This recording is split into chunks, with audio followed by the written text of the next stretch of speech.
We are living in a day and age where people want to see, is this Christianity thing real? Is it real for you? Is the gospel, which is good news, is it good news for you? Well, how can you expect it to be good news for others if it's not good news for you? I want to see that. Yeah, I heard you say about it, but let me see it. Don't look like it. You're very sad. You're always mopey. You're always complaining. Dark cloud over your head all the time. Very negative, you know. Huh? And indeed, the half was not even told me. Your wisdom and prosperity exceed the fame. Actually, what I've seen with my own eyes, I'm just bowled over. You don't even have to preach a sermon. I'm ready. I need your God. If God can do this for you, then I'm ready to serve your God. I'm ready to have your God.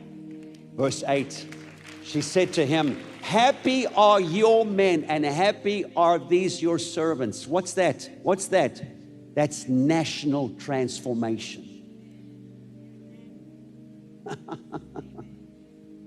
You want to transform a nation? There it is. You want to see a nation turned around? You want to see, it says they're happy are your, Solomon wasn't wealthy while the rest of everybody else was poor, which is what's happening all over the world. The top guys are all the rich guys, the poor are still poor. Hello, somebody. But this is not about politics. It's the blind leading the blind. It's heart and hearts. It's got to do with the heart.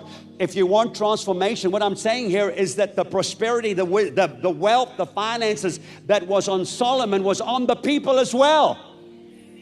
They were also blessed.